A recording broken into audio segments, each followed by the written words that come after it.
Hi friends, welcome to Madan Rajan cooking channel. இன்றைக்கி நீங்கள் பார்க்க போகிற வீடியோ வாட்டர் பாட்டில், ஜூஸ் பாட்டிலை நாங்கள் தூக்கி போட்டுருவோம். இந்த தூக்கி போடக்கூடிய வேஸ்டான பாட்டிலை வச்சு ரீயூஸ் ஐடியா தான் பார்க்க போகிறோம். வீடியோவை முழுமையாக பாருங்க. பிடிச்சிருந்தா சேனலை மறக்காமல் சப்ஸ்கிரைப் பண்ணி பக்கத்தில் இருக்கிற பெல்லையும் கிளிக் பண்ணி ஆல் அண்ட் ஆப்ஷனை நீங்கள் கொடுத்தா தான் நான் போகிற ஒவ்வொரு புதிய வீடியோவும் நோட்டிஃபிகேஷனாக வந்து சேரும்.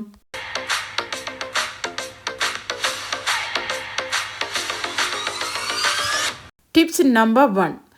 இந்த ரீயூஸ் ஐடியாவுக்கு நீங்கள் வாட்டர் பாட்டில் அல்லது ஜூஸ் பாட்டில், இப்படி பிளாஸ்டிக் பாட்டிலில் நீங்கள் என்னெல்லாம் வேண்டுறீங்களோ அந்த பாட்டில் எல்லாத்தையும் நீங்கள் இந்த ஐடியாவுக்கு யூஸ் பண்ணி கொள்ளலாம். முதல்ல பார்த்தீங்கன்னா நான் இது போல் ஒரு பாட்டில் ஒன்று எடுத்திருக்கிறேன். இந்த பாட்டிலிൻ്റെ மூடிக்கு நான் இது போல் ஒரு கம்பியை சூடு பண்ணி எல்லா இடமுமே நான் கோல் போட்டு வச்சிருக்கிறேன். இது போல் மூடிக்கு கோல் போட்டு எடுத்துக்கொள்ளுங்கோ. இப்போ பார்த்தீங்கன்னா இப்போ இந்த பாட்டிலிൻ്റെ மூடியை நான் செப்ரேட்டாக எடுக்க போகிறேன். அதுக்கு பிறகு இது மாதிரி பாருங்க, இந்த கீழே நான் விடுற இன்க்ரீடியன்ட்ஸ் ஒன்று மூத்துப்படாத அளவுக்கு இது போல் ஒரு புனல் ஒன்று நான் வச்சிருக்கிறேன். முதல்ல பார்த்தீங்களென்றால் இதுக்குள்ள நான் கொஞ்சமாக வினிகர் ஆட் பண்ணி கொள்ள போகிறேன். இது நான் கிளீனிங்குக்காகத்தான் இந்த பாட்டில் ஜூஸ் பண்ண போகிறேன். அடுத்ததாக பார்த்தீங்களென்றால் பாத்திரம் கழுவுற சோப் கொஞ்சமாக நான் இதில் சேர்த்துக்கொள்கிறேன். அதோடைய தேவையான அளவு தண்ணியும் நான் சேர்த்துக்கொள்ள போகிறேன். உங்களுக்கு எவ்வளவு தேவையோ நீங்கள் அதுக்கேற்ற மாதிரி நீங்கள் இதுகளை சேர்த்துக்கொள்ளலாம். இப்போ பார்த்தீங்களென்றால் இந்த மூடியை நான் மூடி போட்டு நல்லா இதை மிக்ஸ் பண்ணி விட போகிறேன். இது போல் மிக்ஸ் பண்ணுங்க. நாங்கள் மற்ற மாதிரி மிக்ஸ் பண்ணினோம்னால் இந்த ஹோல் வழியாக எல்லாமே எங்களுக்கு ஊற்றுப்பட்டுடும். இப்போ பாருங்க, நல்ல வடிவாக நான் இது போல் மிக்ஸ் பண்ணிட்டேன். முதல்ல நான் இது சிங்க் தான் க்ளீன் பண்ண போகிறேன். சிங்க் க்ளீன் பண்ணுறதுக்கு பார்த்தீங்களென்றால் நாங்கள் இது போல் செய்து போத்தல்ல விட்டுட்டோம்னால் கிழமைக்கு கிழமை நாங்கள் அதை மிக்ஸ் பண்ணி தேவையான அளவு எடுத்துக்கொள்ளலாம். இப்போ இதை சிங்க் எல்லாத்துலேயும் படும்படியாக நான் நல்லா இதை இந்த போத்தலை அமர்த்தினோம்னா ஒரு ஸ்ப்ரே மாதிரி எங்களுக்கு இது சிங்கில் எல்லாம் ஊற்றுப்படும். அதுக்கு பிறகு ஒரு ஸ்க்ரப்பர் வச்சு நல்ல வடிவாக நாங்கள் இதை தேய்ச்சி விட்டோம்னால் எங்களுடைய சிங்கு எப்பயுமே புதுசு போலவும் நீட்டாகவும் அதில் இருக்கக்கூடிய அந்த மசாலா கரைகளும் எங்களுக்கு இல்லாமல் போயிடும். இந்த மெத்தட் பார்த்தீங்களென்றால் இந்த சிங்க் க்ளீன் பண்ணுறதுக்கு மட்டும் இல்லை, நாங்கள் கவுண்டர் டாப், அடுப்பு, நாங்கள் எதென்றாலும் நாங்கள் இதால் க்ளீன் பண்ணி கொள்ளலாம். இது போல் நாங்கள் இந்த கவுண்டர் டாப்புக்கும் நல்ல வடிவாக ஸ்ப்ரே பண்ணி விட்டுட்டு நாங்கள் ஒரு சுத்தமான துணியை வச்சுட்டு நல்ல வடிவாக துடைச்சி விட்டுட்டோம்னா இந்த கவுண்டர் டாப்பும் எங்களுக்கு எந்த விதமான பூச்சி தொல்லியோ பேட் ஸ்மெல்லோ வராது. அதை விட எண்ணெய் பிசுக்கும் எங்களுக்கு இருக்காது. நாங்கள் டெய்லி கூட இது போல் செய்து விடலாம். இந்த டிப்ஸும் கண்டிப்பாக உங்களுக்கு யூஸ்ஃபுல்லாக இருக்கும். ட்ரை பண்ணி பாருங்கோ. Tips number 2. இதே ஹோல் போட்ட பாட்டிலை நான் திருப்பியும் யூஸ் பண்ண போகிறேன். இது என்னத்துக்குன்னு பார்த்தீங்கன்னா இப்போ இந்த பாட்டிலுக்குள்ள நான் தண்ணி நிரப்பிட்டேன். இப்படியே இந்த ஹோல் போட்ட மூடியை நான் மூடி போட்டு நாங்கள் வச்சிருக்கக்கூடிய இந்த இன்டோர் பிளான்ட்டுக்கு நாங்கள் காசை கொடுத்து ஸ்ப்ரே வாங்க தேவையே இல்லை. இது போல் நாங்கள் ஹோல் வச்ச இந்த போத்தலை வச்சு நாங்கள் இந்த இன்டோர் பிளான்ட்டுன்ற இலியலுக்கு இதே போல் பாருங்க, நாங்கள் அந்த பொட்டில் பிடிச்சி ப்ரெஸ் பண்ணினாலே எப்படி பூ மாதிரி இந்த தண்ணி இலியலுக்கு மேலே விழுகுதண்டு பாருங்கோ. இப்படி செய்கிறதாலையும் பார்த்தீங்களென்றால் எங்களுக்கு அந்த ஸ்ப்ரே வேண்டிய தேவையும் இல்லை. அதை விட நாங்கள் இந்த பாட்டிலை ஜூஸ் பண்ணியே நாங்கள் இந்த இன்டோர் பிளான்ட்டுக்கு நாங்கள் தண்ணி ஸ்ப்ரே பண்ணுறதுமா போயிடும். இந்த டிப்ஸும் கண்டிப்பாக உங்களுக்கு யூஸ்ஃபுல்லாக இருக்கும். ட்ரை பண்ணி பாருங்கோ. Tips number 3. நாங்கள் இது போல் ஸ்க்ரப்பர் பாத்திரம் கழுவுறதுக்கு யூஸ் பண்ணுவோம். இந்த ஸ்க்ரப்பர் எங்களுக்கு நாளடைவில் நாங்கள் யூஸ் பண்ண அது தேஞ்சு போய் எங்களோட கைகளில் குத்துற மாதிரி எங்களுக்கு ஃபீல் ஆகும். அப்படி இருக்கிற நேரத்தில் நாங்கள் அந்த ஸ்க்ரப்பரை தூக்கி போட்டுட்டு புதுசாக வாங்குவோம். ஆனால் அதுக்கு அவசியமே இல்லை. பாத்திரம் தேய்க்கிறதுக்கு எங்களுடைய கைகள் அந்த ஸ்க்ரப்பரில் படாமல் நான் இது போல் ஒரு பாட்டில் ஒன்று எடுத்திருக்கிறேன். இதை பாருங்க, நான் இது போல் நான் கட் பண்ணி விட போகிறேன். ஆக பெருசாகவும் வேண்டாம், ஆக சின்னனாக வேண்டாம், ஒரு அளவுக்கு பார்த்து நீங்கள் இதை கட் பண்ணி கொள்ளுங்க. இது போல் கட் பண்ணி போட்டு நான் இந்த ஸ்க்ரப்பர் எடுத்திருக்கிறேன். அதே மாதிரி அந்த ஸ்க்ரப்பரை வச்சு கட்டுறதுக்காக இது போல் ஒரு நூல் ஒன்று எடுத்திருக்கிறேன். இப்போ இந்த நூலை நான் இந்த ஸ்க்ரப்பரில் கோத்து கட்டி போட்டு இந்த மூடிக்கு நான் ஹோல் போடையில் விருப்பப்பட்டால் நீங்கள் போட்டுக்கொள்ளுங்க. இப்போ இந்த ஸ்க்ரப்பரை நான் இப்படியே நூலில் கட்டி போட்டு இப்படியே இந்த போத்தலுக்குள்ளே நான் ஸ்க்ரப்பரை விட்டு போட்டு இந்த மூடியை வந்து இதே போல் மூடி விடுறேன். பாருங்க இவ்வளவு டைட்டாக இருக்குதுண்டு. இப்போ நான் உங்களுக்கு பாத்திரம் கழுவி காட்டுறேன். பாருங்க இந்த பாத்திரம் கழுவும் போது அந்த ஸ்க்ரப்பரில் எங்களுடைய கை வந்து படவே இல்லை. எங்களுடைய கையும் வந்து பாதுகாப்பாக இருக்கும். அதை விட பாத்திரமும் ஈஸியாக கழுவலாம். அதை விட நாங்கள் இதை கூட நாங்கள் கைப்படாமல் க்ளீன் பண்ணுறதுக்கும் யூஸ் பண்ணலாம். இந்த டிப்ஸும் கண்டிப்பாக உங்களுக்கு யூஸ்ஃபுல்லாக இருக்கும். ட்ரை பண்ணி பாருங்க. Tips number 4. இந்த பாட்டில் பார்த்தீங்கன்னா அந்த மேல் பகுதியை நான் கட் பண்ணி எடுத்துட்டேன். இப்போ இந்த பகுதியை நான் இப்படியே விட்டுருக்கிறேன். இப்போ இந்த பகுதியை நான் கொஞ்சம் வந்து கட் பண்ணி எடுக்க போகிறேன். ஏனெண்டா இது வந்து கொஞ்சம் லோங்காக இருக்கிறபடியாக இதை கொஞ்சம் ஷார்ட் ஆக்குறதுக்காக நான் இது போல் கட் பண்ணி எடுத்துக்கொள்கிறேன். இப்போ இதை நான் எதுக்கு யூஸ் பண்ண போகிறேன்னு பார்த்தீங்கன்னா நாங்கள் இன்டோர் பிளான்ட்டை வந்து வளர்க்குறதுக்காக நாங்கள் யூஸ் பண்ணலாம்.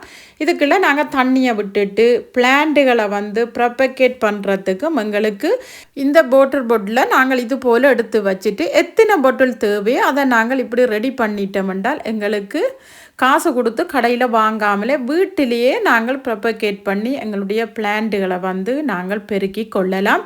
அதுக்கு பார்த்தீங்கன்னா நான் இது போல் இந்த பாட்டில் நல்லா நீட்டாக வட்டி எடுத்துட்டேன். இப்போ இதுக்குள்ளே தேவையான அளவு தண்ணி விட்டு கொள்ள போகிறேன். இப்போ இதுக்குள்ளே தண்ணியை விட்டுட்டு என்னட்ட இருக்கக்கூடிய ஒரு மணி பிளான்ட்டை தான் நான் இதுக்குள்ளே வைக்க போகிறேன். இந்த மணி பிளான்ட்டை வச்சுட்டு ஒரு இன்டோர் பிளான்ட் பொட்ஸுக்குள்ளே நான் இதை தூக்கி அப்படியே வைக்க போகிறேன். பாருங்க நான் இது போல் நல்ல ஒரு க்யூட்டான ஒரு பொட்ஸில் நான் வச்சுட்டேன். இதை நான் கிச்சனுக்குள்ளே தான் வைக்க போகிறேன்.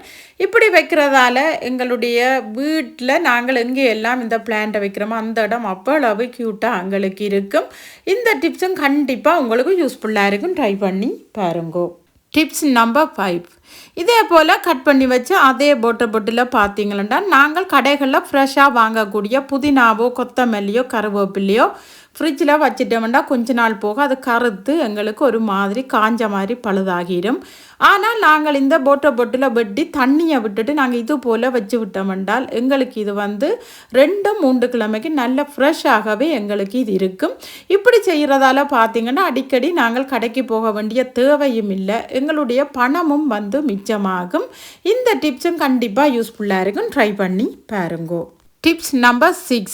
நாங்கள் இதே போல் க்ரோசரிஸ் வேண்டிட்டு நாங்கள் போட்டுட்டு மிச்சமானதை இப்படியே நாங்கள் பேக்கில் வச்சிடுவோம். இதை நாங்கள் கைகளால் எடுத்து யூஸ் பண்ணும்போது இது எங்களுக்கு கீழே எல்லாம் சிந்துறதுக்கு வாய்ப்பு இருக்குது. இப்போ பார்த்தீங்கன்னா இதே போல் ஒரு பாட்டில் நான் எடுத்து வச்சிருக்கிறேன். இப்போ இந்த க்ரோசரி பேக்கை நான் இதுக்குள்ளே போட்டு இதே போல் பாருங்கோ நான் போட்டு காட்டுறேன் உங்களுக்கு. இப்படி நாங்கள் போட்டு விட்டுட்டு இந்த மேல் மூடி விட்டுட்டோம்னால் நாங்கள் எப்பெல்லாம் எங்களுக்கு இந்த பொருள் தேவைப்படுதோ அப்போ நாங்கள் எடுத்து மூடியை திறந்து கொட்டி போட்டு திருப்பியும் மூடி வச்சு விட்டோம்னால் எங்களுக்கு இது கொட்டியும் சிந்தாது. ஈஸியாகவும் நாங்கள் இதை எடுக்கக்கூடிய மாதிரி இருக்கும். அதை விட பூச்சி புழுவும் எங்களுக்கு இதில் பிடிக்காது. இந்த டிப்ஸும் கண்டிப்பாக யூஸ்ஃபுல்லாக இருக்கும். ட்ரை பண்ணி பாருங்கோ. Tips number 7. வீட்டில் அதிகமானவர்கள் பார்த்திங்கன்னா இதே போல் புனல் வச்சிருப்போம். ஆனால் இல்லாதவர்கள் அதை வந்து கடையில் வாங்கி நாங்கள் ஒயிலோ அல்லது தேவையான ஏதாவது ஒரு லிக்யூட்டோ நாங்கள் விட வேண்டிய தேவை இல்லை. அதுக்காக நாங்கள் ஜூஸ் பண்ணி போட்டு தூக்கி எறியக்கூடிய இந்த பாட்டில் இதே போல் கட் பண்ணி வச்சுருக்கிறேன். இப்போ இந்த பாட்டில் பாருங்க நான் இந்த பாட்டிலுக்கு வச்சுட்டு நான் உங்களுக்கு சாம்பிளுக்காக தண்ணி விட்டு காட்டுறேன். ஒரு சொட்டு தண்ணி கூட எங்களுக்கு கீழே ஊற்றப்படாது. இதே போல் நீங்கள் ஒயிலை கூட நீங்கள் இப்படி செய்து கொள்ளலாம். இந்த டிப்ஸும் கண்டிப்பாக யூஸ்ஃபுல்லாக இருக்கும். ட்ரை பண்ணி பாருங்கோ. Tips number 8. நாங்கள் வீட்டில் க்ரோசரிஸோ அல்லது ஏதாவது ஒரு பவுடர் ஃபார்மில் இருக்கிற ஏதாவது ஒரு பொருள் அல்லது நாங்கள் எங்கள்கிட்ட மசாலா பொருட்கள் என்ன இருந்தாலும் அது நாங்கள் போத்தலுக்குள்ளே போடும்போது கவுண்டர் டொப்பெல்லாம் கொட்டுப்படும். ஆனால் இந்த பாட்டில் வச்சுட்டு இதே போல் பாருங்க நாங்கள் போட்டு விட்டுட்டோம்னால் இந்த கவுண்டர் டொப்பிலையும் எங்களுக்கு கொட்டுப்படாது. க்ளீன் பண்ணுற வேலையும் இல்லை. ஈஸியாக வேலையே முடிக்கலாம். எங்களுடைய நேரமும் மிச்சமாகும். இந்த டிப்ஸும் யூஸ்ஃபுல்லாக இருக்கும். ட்ரை பண்ணி பாருங்கோ. Tips number 9. நான் இதே போல் ஒரு ஜூஸ் பாட்டில் ஒன்று எடுத்திருக்கிறேன். இப்போ இந்த ஜூஸ் பாட்டிலை பார்த்தீங்கன்னால் ஒரு அளவுக்கு நான் கட் பண்ணி போட்டு ஒரு ஓவல் ஷேப்பில் நான் இதை கட் பண்ணி எடுக்க போகிறேன். இங்கே பாருங்க இதே போல் நான் இந்த மூடியோட உள்ள பகுதியை நான் ஒரு கத்திரிக்கோல் வச்சு கட் பண்ணி எடுக்கிறேன். இது என்னத்துக்குண்டு பார்த்தீங்களென்றால் நாங்கள் வீட்டில் அரிசியோ அல்லது மாவோ வேறு பொருட்களோ நாங்கள் எடுக்கிறதுக்கு கைகளால் எடுப்போம். இல்லாட்டிக்கு நாங்கள் ஏதாவது ஒரு பேணி ஒன்று வச்சு எடுப்போம். அது எங்கள்கிட்ட இல்லை என்றால் இதே போல் நாங்கள் வேஸ்ட்டாக தூக்கி போடக்கூடிய வாட்டர் பொட்டிலோ அல்லது ஜூஸ் பொட்டிலோ இப்படி கட் பண்ணி வச்சிட்டோம் என்றால் இதை நாங்கள் கொட்டுப்படாமல் எடுக்கிறதுக்கும் அரிசியோ மாவோ ஈஸியாக நாங்கள் எடுத்துக்கொள்கிறதுக்கும் இந்த வாட்டர் பொட்டில் எங்களுக்கு யூஸ்ஃபுல்லாக இருக்கும். இந்த டிப்ஸும் கண்டிப்பாக நீங்கள் ட்ரை பண்ணி பாருங்கோ. Tips number 10. நான் இது போல் ஜூஸ் பொட்டில் ஒன்று எடுத்திருக்கிறேன். இப்போ இந்த ஜூஸ் பொட்டிலின் மேல் பகுதியையும் கட் பண்ண போகிறோம். அதே மாதிரி கீழே இருந்து ஓரளவு பகுதியையும் கட் பண்ணி போட்டு ஒரு சின்ன பொட்டில் மாதிரி நான் இதை வடிவமைக்கிறதுக்காக இதே போல் கட் பண்ணி வச்சுருக்கிறேன். இப்போ நான் இது ரெண்டையும் சேர்த்து நல்ல வடிவாக ஒரு டேப் ஒன்று வச்சு ஒட்டி விட போகிறேன். இது பாருங்க, இதே போல் இந்த டேப்பு கண்ணாடி கலரில் இருக்கிறபடியாக இது எங்களுக்கு நாங்கள் ஒட்டினு கூட தெரியாது.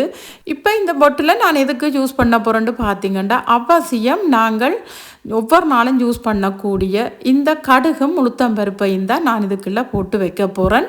போட்டுட்டு நாங்கள் அடுப்பு பக்கத்தில் வச்சிட்டோம் என்றால் ஈஸியாக எங்களுக்கு நாங்கள் சமைக்கிறதுக்கு எடுக்க யூஸ்ஃபுல்லாக இருக்கும். இந்த டிப்ஸையும் கட்டாயம் ட்ரை பண்ணி பாருங்கோ. ஓகே ஃப்ரெண்ட்ஸ், இந்த பாட்டில் ரீயூஸ் ஐடியா உங்களுக்கு யூஸ்ஃபுல்லாக இருந்திருக்குமென்று நினைக்கிறேன். என்ன மாதிரி யூஸ்ஃபுல்லான டிப்ஸ் அண்ட் ட்ரிக்ஸோடு உங்களை நான் சந்திக்கிறேன். இந்த வீடியோ உங்களுக்கு பிடிச்சிருந்தால் லைக், கமெண்ட், ஷேர் பண்ணுங்க. மறக்காமல் சப்ஸ்கிரைப் பண்ணுங்க. அப்படியே பக்கத்தில் இருக்கிற பெல்லையும் கிளிக் பண்ணுங்க. அப்போ தான் நான் போடுற ஒரு வீடியோ உங்களை சேரும். Okay, bye bye.